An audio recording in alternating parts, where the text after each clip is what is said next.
Page off. Hi guys, welcome back to my channel. So I haven't done a book video in a while. And the reason is because I've been working on a little project.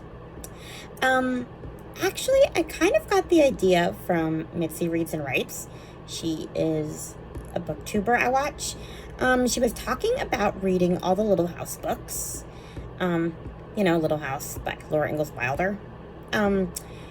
And she wanted to do it in the first week of February because that was around Laura Ingalls Wilder's birthday. And I'm pretty sure her death date, too. Turning off the heater. That's very noisy. Anyway, so yeah, she wanted to read all those in like a week. I guess it was some kind of Little House readathon. Now, I hadn't read the books in a while, and I wanted to read them too, for nostalgia and, well, But I'm not so ambitious as to try to read them in a week, and I kind of wanted to savor them. So I spread them out throughout this month, and I just finished the last one last night. So, I wanted to do a video and kind of talk about each book.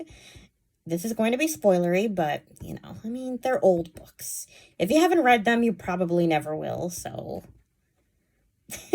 Or, I think you can still enjoy them, even if they're spoilery. Even if you get spoiled by this book. I'm not going to give, every single detail. But, yeah, I wanted to read them for the nostalgia, but I also wanted to read them because... it's no secret that these books are a bit controversial. There has been some... I guess people have been kind of talking about some of the problematic things that are written in these books, and I've been hearing about that through different sources. And honestly, at first it kind of upset me because I didn't really want to hear some of my favorite childhood favorites criticized.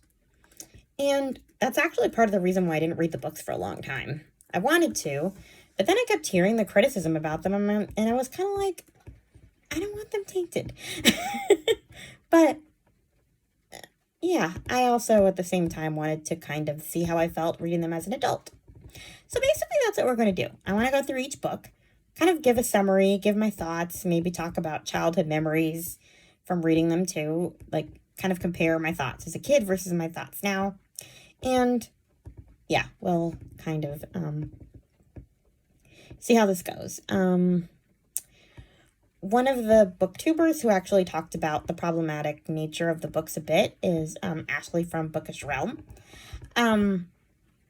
She's a really great booktuber I recently found. She also has a comic book and graphic novel channel, which I don't follow because, well, graphic novels don't mix with blind people. But she's a librarian, and she has all these different videos about banned books, which books are banned, discussing censorship and stuff like that. And so sometimes she'll highlight a book. And one of the books that she highlighted was Little House in the Big Woods. So yeah, that was another reason why I wanted to kind of go through all the books and see what I thought. So I will stop talking about why I did it and just get into each book because this is going to be long. So... the first book is Little House in the Big Woods. I gave this one 3 stars. This one takes place in Wisconsin in the Big Woods when Laura is between 4 and 5 years old. She lives with Ma and Pa, older sister Mary, and baby sister Carrie. So I gave this book 3 stars because I was admittedly a bit bored. This book can only be described as How to Be a Pioneer 101, which was fascinating to me as a child, but it's not the most fun reread, because a lot of it is descriptions of chores and housework. I like the descriptions of the food. I want to try everything that Ma has ever cooked. I must admit. It all sounds so good, even the vegetables that I probably wouldn't touch under normal circumstances. Laura just somehow describes food in a way that makes me want it. But, yeah, other than the food stuff, I wasn't that interested in the chores. I mean, there is literally an entire chapter devoted to Pa's gun and making bullets. I do not care about Pa's gun. I'm sorry. We do not need a whole chapter devoted to bullets.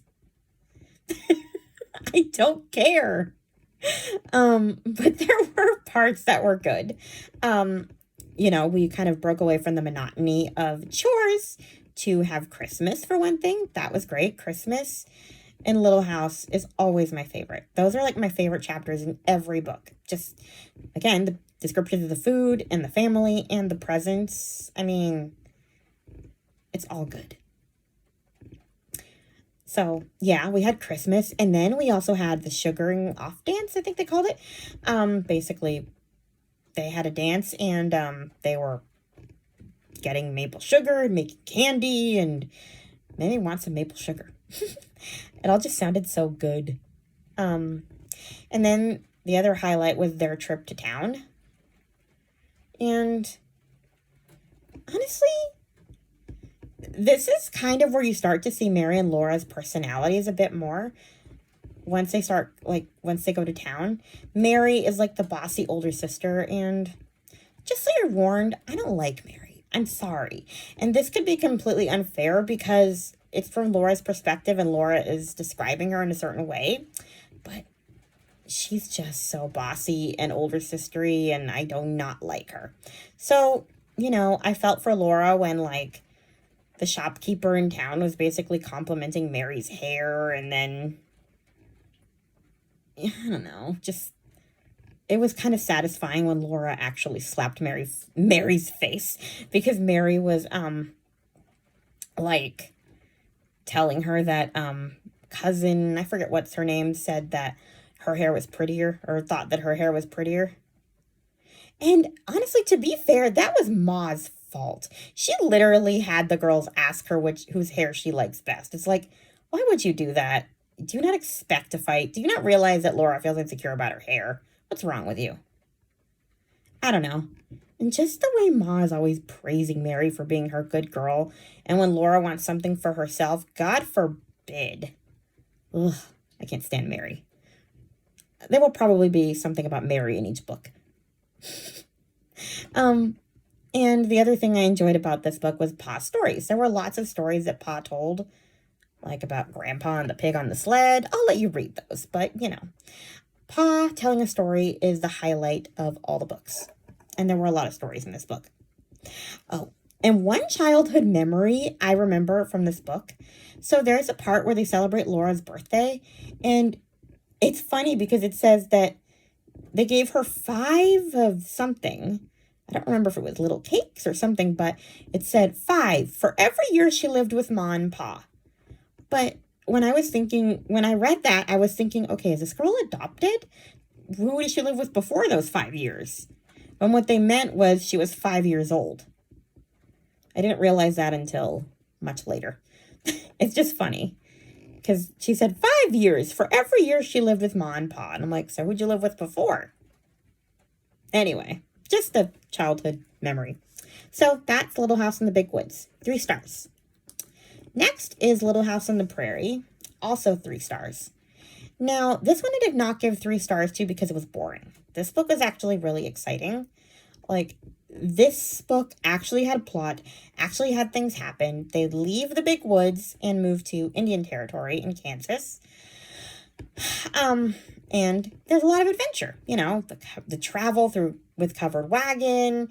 They have to cross this like huge creek and a bunch of rivers, and Jack goes missing, and it's all high stakes. Once they get there, they have to build their house, and you kind of see it kind of going up one piece at a time. And they also get sick at one point. Like, all of them get sick, and there's no neighbors like very close by, so they're just all like sick by themselves, and it's terrifying.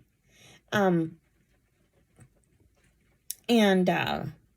we meet Mr. Edwards, who I love, and again, the Christmas chapter, he goes to Independence to get their Christmas presents from Santa Claus, and he swims the river, and it's just Mr. Edwards is a hero.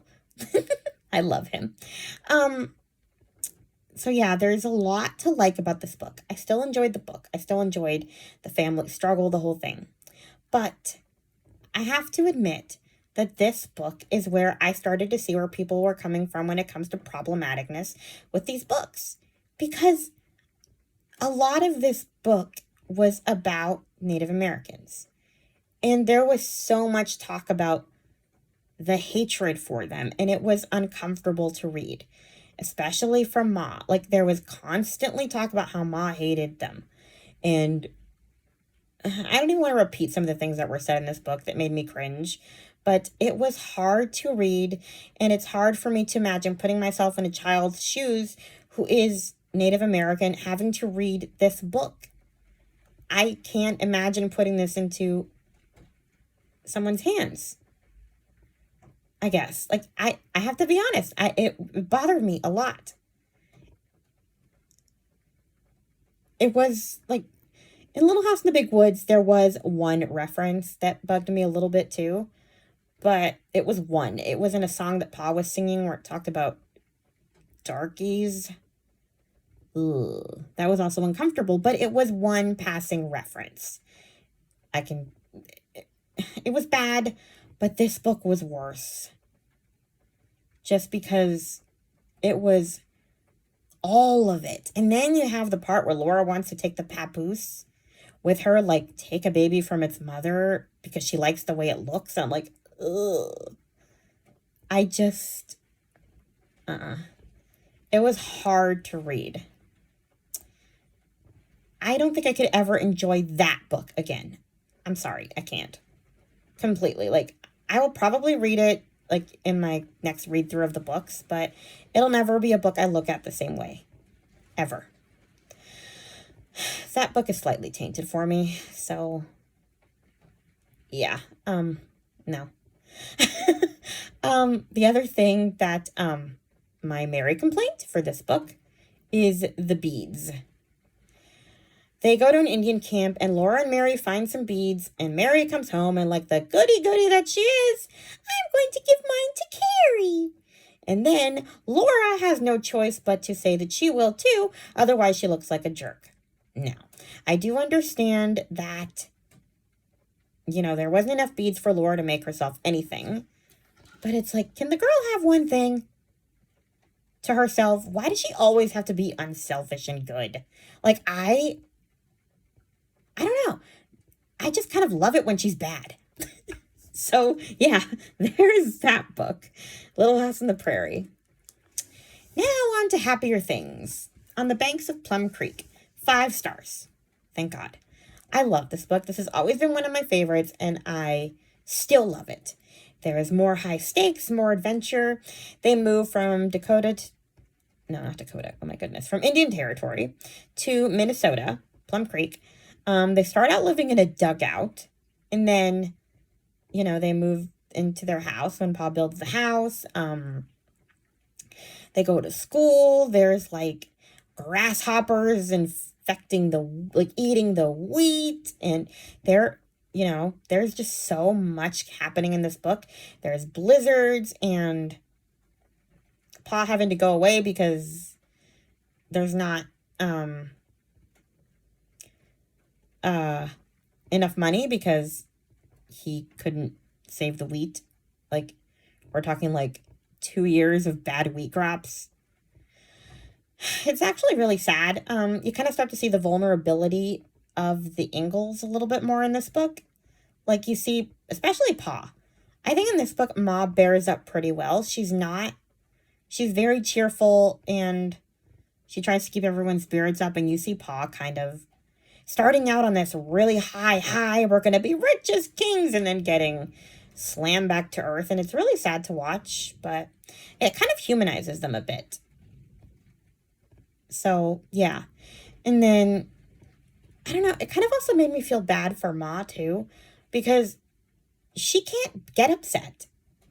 Because she has to keep everybody else from worrying, and she has to, bolster up Pa. So she can't ever feel her feelings. That's how you had to live in those days. you didn't get choices or anything like that. You kind of had to go with whatever your husband wanted, whatever whims he wanted. And Pa, as much as we love him, had to have been like, he was manic. I'm sorry. The man was manic. He has these really high highs and he has these crazy ideas and we just kind of go along with it. And then it comes crashing down and goes wrong. And it's like, because he's unsatisfied with where he's living and she doesn't have much choice but to go along with it. And in this book, you really see it. She, like, there's crop after crop fails and she, kind of just has to go with the flow and pretend that she's good. And then at the end of the book, when a blizzard happens and he's like missing, she is, playing games with the kids and trying to make them believe that he's going to come back when she has no idea because they're in the middle of a blizzard and he hasn't come back from town. So for all she knows, he could be dead and she's playing peas porridge hop with the kids because that's what she has to do. Like, it is so sad. These people are not allowed to feel anything. But anyway, I mean, those are like the adversity parts of the books. There are also like fun parts. Laura and Mary go to school. You see a lot of them playing in the creek. There's a lot of like adventures. We meet Nellie Olson. Good old Nellie Olson. Ugh. She deserved those leeches. And Mary was her usual goody-goody self. I'm gonna tell Ma. Tell her. It's totally worth it. I wish you'd throw Nellie in the creek. We also meet Reverend Alden. And they go to church for the first time. There's 3 Christmases in this book. And the first one, they get Christmas horses.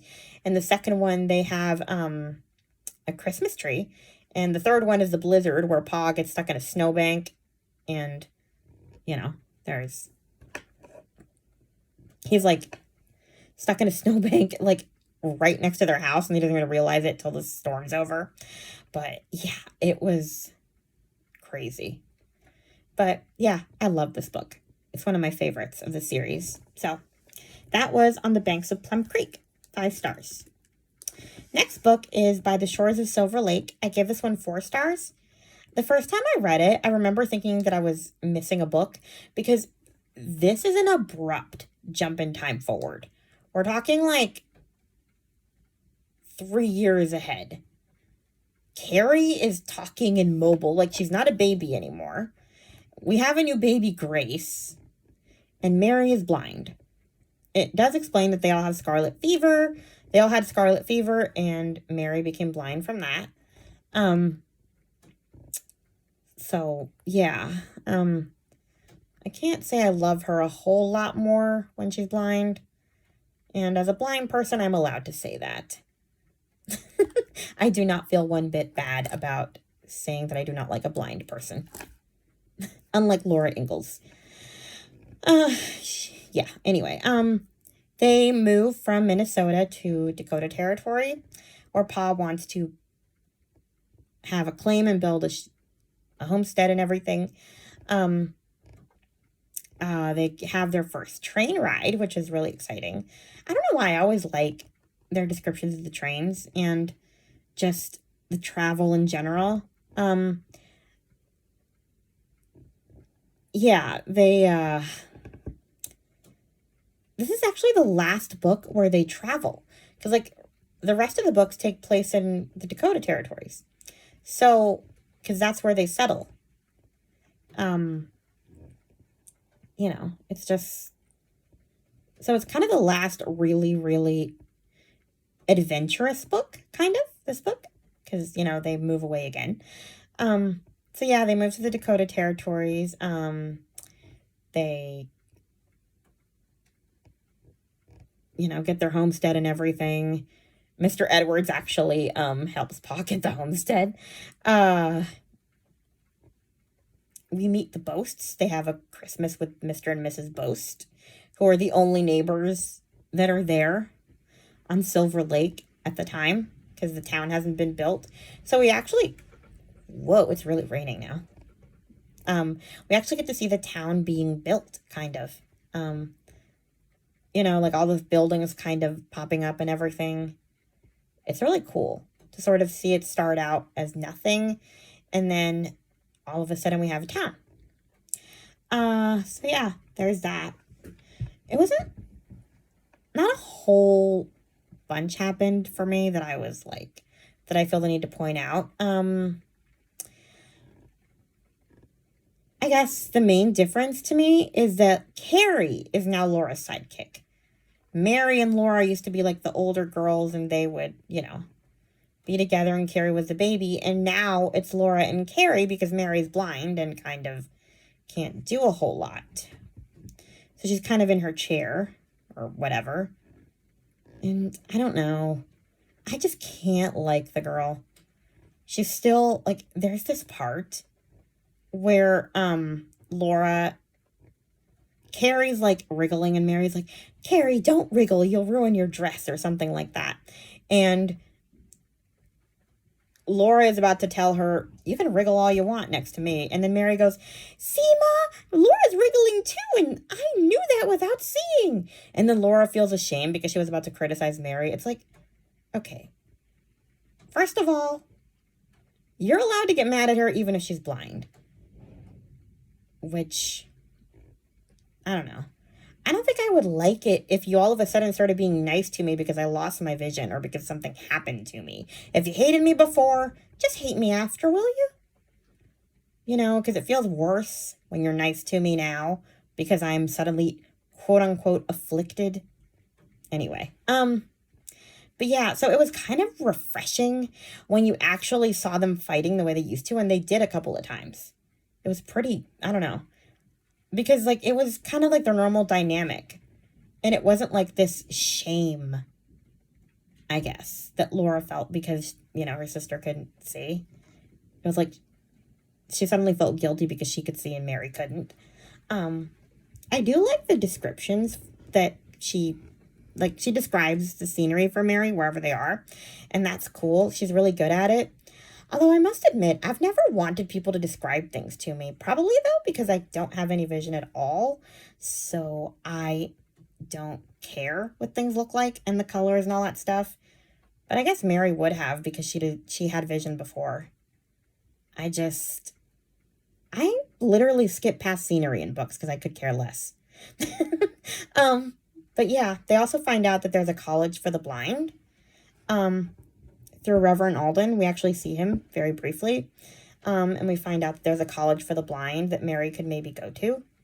So they start kind of raising money for that. So, oh yeah, and we get our first glimpse of Almanzo Wilder, Laura's future husband. Not that we really see him. We meet his horses, and Laura's obsessed with his horses, which is hilarious because, like, she's not that interested in Almanzo at all, really. For like 3 books, all she talks about are his horses.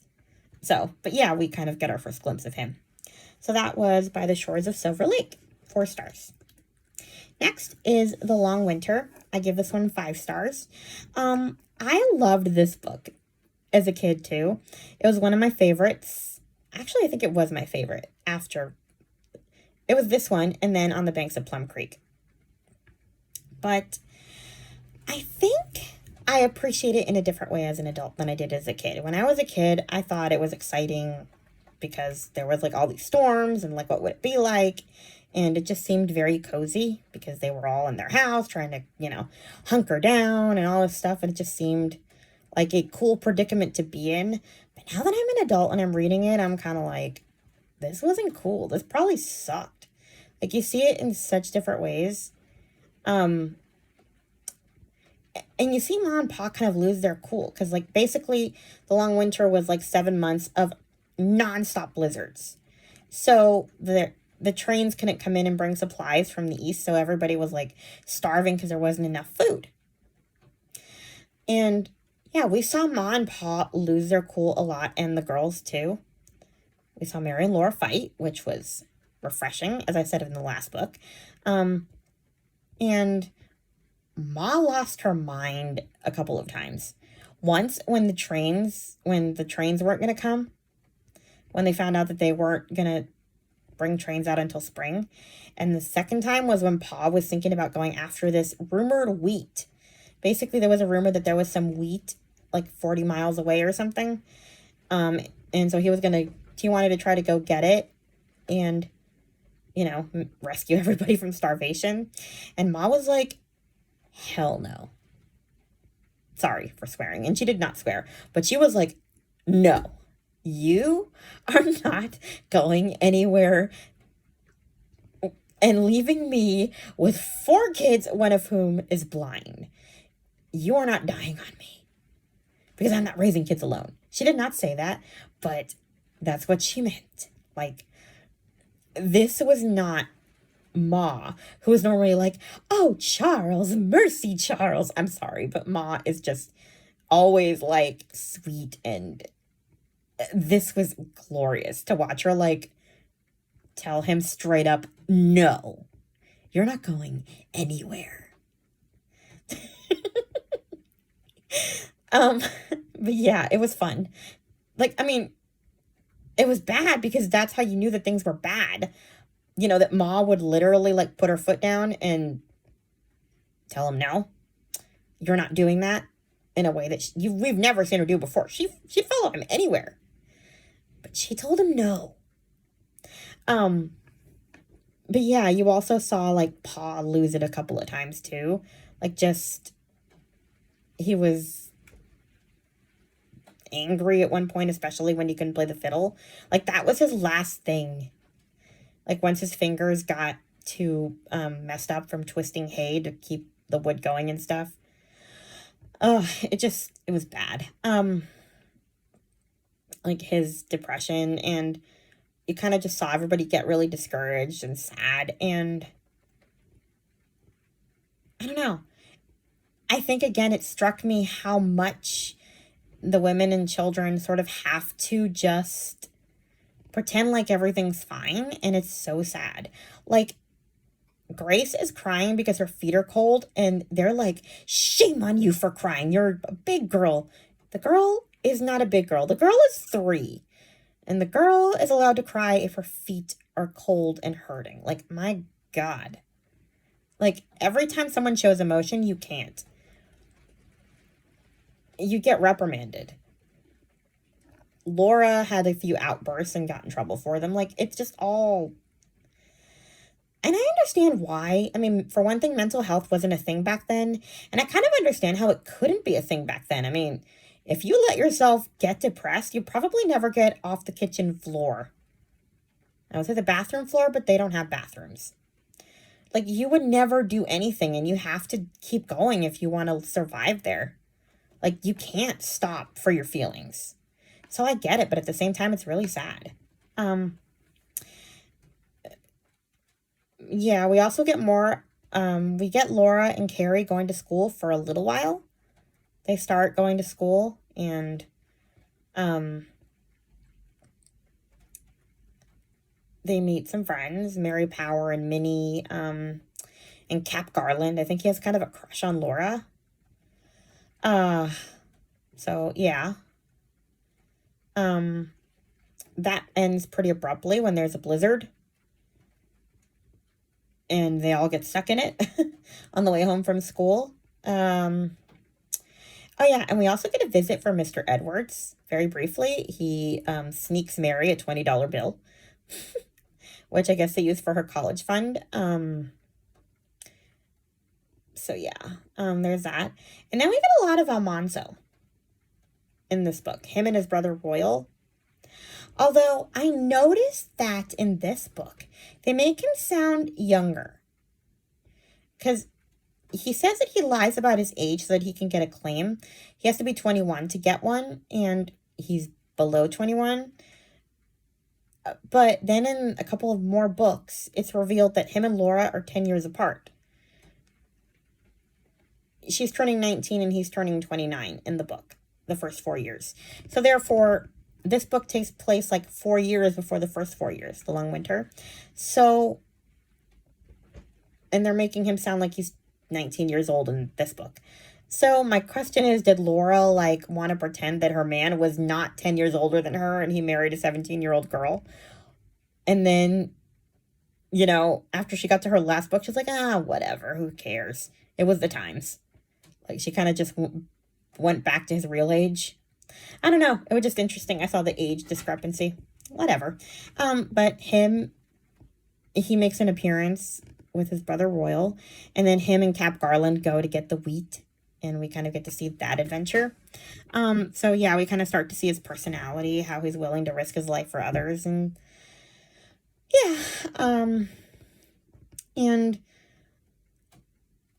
the last thing I kind of want to talk about is, again, kind of the shame that Laura feels because she can see and Mary can't, and it's so sad. Like, there's this one point, and I don't think Mary helps. She's just so guilt trippy, too. I don't think she means to be. She tries to be, like, really cheerful and stuff, but there's this one scene where Laura's like, it's so dark, I can't see to sew, and then Mary's like, I can do things without seeing. I see with my fingers. For one thing, nobody talks like that. And for another, it's like, there is nothing more, like, I want to be able to complain without getting a guilt trip about it. Like, can I vent just a little? And, like, Laura is, like, instantly sorry that she said it. And it was just sad. And then, I don't know, Mary's just very, like, Laura's trying to tell a story, and Mary's like, that's not how it happened, Laura. It couldn't have. You know, because Laura's trying to embellish it and make it kind of imaginative or whatever. I don't know, she's just very condescending, and it was annoying. So that's my Mary criticism for The Long Winter. Carrie was definitely a personality in this book, more, too. She's very sweet, and she kind of has to grow up a lot in this book, too. It's interesting to kind of see her personality develop. And Grace is 3 in this book, so you kind of see her developing a personality. So, yeah. Next book is Little Town on the Prairie. I give this one 4 stars. This one I enjoyed, but it was kind of less family-oriented because Laura is older. She's 14 and then 15 in this book, and she's just kind of spending more time socializing than she used to. So hence why it's called Little Town on the Prairie, because a lot of things happen in town. So she gets her first job sewing in town, and she earns $9. Her and Carrie go back to school. We meet Eliza Jane, Almanzo's sister, who is the worst. And it makes me very curious to know what in the world it was like to have her for a sister-in-law, and what was her reaction when she found out that Almanzo was marrying Laura. We know from these Happy Golden Years, which is the next book, that she wanted them to have a big church wedding, which Almanzo stopped by basically eloping. But, like, other than that, we don't really know what her thoughts were on them being married. I mean, she tormented Laura and Carrie in school, so it's like, how did she treat Rose, their daughter? Like, I have so many questions that I will never get answered, but she sucked. Not that the kids treated her much better, but, you know, when you're a jerk, you kind of get what's coming to you. There was also a lot of town events, like birthday parties and literary societies, and the literary society sounded really fun. It was like a thing they did in winter where the whole town gathered together for like trivias and spelling contests and singing and just different things. And they also had a Thanksgiving potluck. It actually made me feel bad because Laura and Ida, one of her friends, were stuck doing all the dishes as people were eating. So they pretty much got the scraps that were left over. And Laura really wanted some pork. So I was very sad for her because she said that there was really only bones left. There was some meat on them, but, you know, all the good stuff was gone. Like, because she had to do the housework. And I felt bad for her. Like, the women just seem to get the short end of the stick while the men get to eat in this universe. And I'm just like, ugh, I'm so glad I'm not a pioneer because I would have ditched them all to eat. um, but yeah, there was like a lot of town events in this, and there's a lot of talk about Laura teaching and how she doesn't want to. But she has to because Mary was going to be the teacher, and now Mary can't be the teacher, so she's kind of shamed into doing it. And again, it just bothers me a bit, just because she takes on so much guilt. Like, if I don't study and get a teaching certificate, Mary can't possibly stay in college, and just, I don't disagree that she should help out. I think families should help each other out, especially in those times, but I don't think that it was right of them to, like, make it sound like her income depended on Mary staying in college. It's just sad. That being said, I did like Mary a bit more this book. There is a conversation that her and Laura have where Mary admits that, well, Laura basically tells her that when we were little, I wanted to slap you because you were always so good. And Mary said, oh yeah, I get that. Because I wasn't trying to be good. I was trying to be good, but I was trying to show off my being good. So it makes sense that you wanted to slap me. And then she asked her, do you want to slap me now? And she goes, and don't try to be nice to me because I'm blind. And I'm like, yes, that is kind of what it is. Like, that is why I don't like that Laura is so ashamed, because she shouldn't have to be.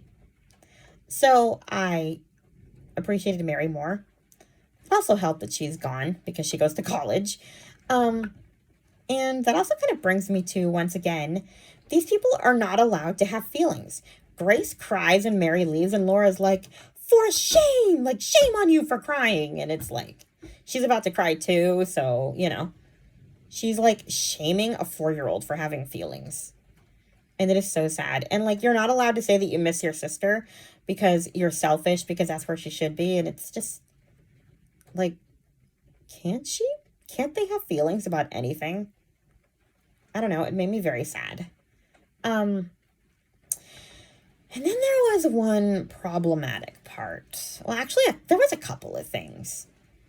The 4th of July celebration made me cringe.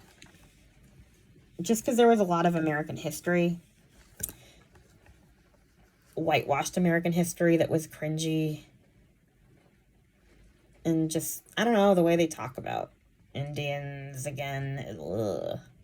And then there was a show where they dressed up in blackface, and I was like, I hate this. It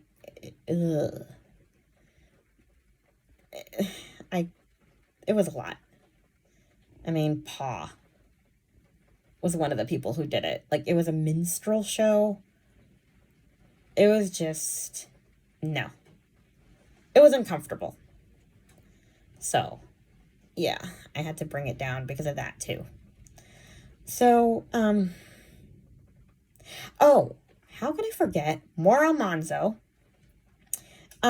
This is when they kind of start, I don't even want to call it dating. He kind of starts asking her to go out with him, sort of. He asks her, can I walk you home, a few times, and she's like, sure. But camera, screen curtain on. What was that? Let me check if this is still recording. Stop near right edge. Okay, it's still recording. Centered. Shut up. Near right edge. Speech off. Sorry. Voiceover was talking. Right. Almanzo and Laura, they're like kind of on the cusp of starting to date. He asks her to walk home. He walks her home a few times. They're very awkward about their walks home. She doesn't know what's happening, I think is what it is. Like, he's like, can I walk you home? She's like, yeah, sure, if you want to. She was more interested in riding with those horses than she was interested in him. And I was like, this girl is clueless. She has no idea what's happening. She's not interested in this guy. So yeah, that was so weird. And in the end of the book, she basically gets a teaching position. So that leads us into the last full-length book, These Happy Golden Years, 4 stars. Basically, this is more, you know, town stuff because she's older. We see her get several teaching jobs, the first of which is with the Brewster family. Um, and here's where, again, I kind of go back to my whole mental health spiel. She, when I was a kid, I thought Mrs. Brewster was like terrible. But now thinking back, I think she was just depressed. Because, like, she is, like, telling her husband she wants to go back to the east to her family, and, like, she can't stand the prairie, and he's, like, super dismissive of her. And she's, like, really angry about it to the point where she pretty much threatens to.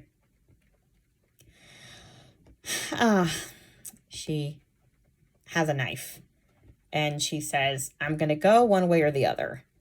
She doesn't do anything. So as a kid, it kind of slipped past me, you know, what her intentions were. But now reading it as an adult, I'm like, oh. She was like, I'm going to the east one way or the other. You're going to come with me, or I'm going to take matters into my own hands. And, like, she's unpleasant, but you see the desperation she has to get out of there. And she has no choice. He's just, like, dismissing her this entire time. And it's just hard to watch, like, now kind of knowing what it is. So, yeah. Anyway, Laura's not there that long. She's teaching there for 2 months. And we see Almanzo picking her up every weekend to go home because he sees how homesick she is. And it's really funny because she actually tells him after a few weeks, she's like, I'm only doing this because you're taking me home, not because I like you. And he's like, understood. Like, she pretty much shuts him down repeatedly. And it is so wild that they end up together because they're so awkward. Like, they don't talk at all during a lot of these rides. It's just weird. But he keeps persisting, and I guess he wins in the end. She gets won over by his horses. We see their courtship. They keep going out for drives even when she's back. And she helps him tame some horses, and we see a lot of that, and that's kind of how they fall for each other. Like, he respects her independence and her ability to gentle the horses and stuff. So yeah, it was just we see a lot of that. We see Mary come home from college. That's also cool. And this is where Mary's the most likable, I think, because she finally has friends. It's hilarious because she tells a story about how her friend can see colors. So the shopkeeper, when they're buying a handkerchief for Pa, he thought that they could tell colors by touch. So they kind of tricked him. And Mary's like gleeful about it. And I'm like, yes, this is when you're acting like normal. It is just really funny, like, to see her acting young and carefree, and it's just nice. Like, that's the most likable I've seen her in all the books. But yeah, we see Pa building the house more, like adding rooms to it. Ma gets a sewing machine. Laura actually buys Mary an organ with some of her money from one of her jobs. She does a lot of jobs, different schools. She does some sewing. She's like really enjoying earning money. So that's nice. There's a couple of like tornadoes that happen too. What else? I don't know. All in all, it was a lot of just like Laura working and growing up and courting Almanzo. And in the end of the book, they get married. And that's kind of what it was. And then the last book, the first 4 years, 3 stars. So this book, from what I understand from kind of like the sort of introduction to it, was something that was found after Laura died. It was a manuscript that she kind of started, and she never really, it was like her first draft.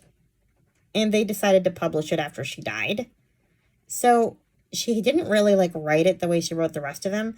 So it kind of just summarizes like the first 4 years of their marriage. It is a very short book. And their marriage years pretty much sucked. Like they keep failing at farming is the gist of it. They fail at farming over and over. And they have Rose. Like, there is nothing much to tell because it's like a summary of their lives, kind of. It's not long. It's a, 2 hour and 20-minute audiobook? So there's not a lot to tell. Like, she summarizes a year within 40 minutes of chapter or something. There's not very much happening. It just kind of tells about little instances. But we do see Almanzo's personality a bit more in this book because, like, the last books, he just didn't have one for me. Like, he was just kind of there and, do you want to go for a ride? And I don't know. I didn't really get much of his personality, but you see more of it in this book. So that's nice, I guess. You know, you kind of see how they are as a couple a little bit more.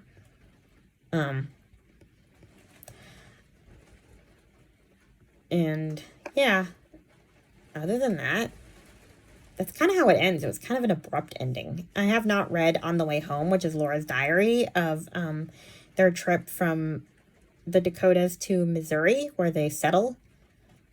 We don't actually know what happens once they settle. Well, from Laura's perspective, Roger Lee McBride actually wrote a series called The Rose Years, which is kind of what I guess he knew Rose and she told him about her time as a child. So he decided to write books similar to the Little House books that kind of describe Rose's childhood. So I want to read those at some point, but yeah. Those are the Laura Ingalls Wilder Little House books. And my thoughts. So yeah, I hope you enjoyed this video. And I hope it wasn't too long. It probably was. And I hope you're not a huge fan of Mary because I keep criticizing her. Please like, comment, and subscribe, and I'll talk to you guys in my next video. Bye! Speech on. Stop recording video.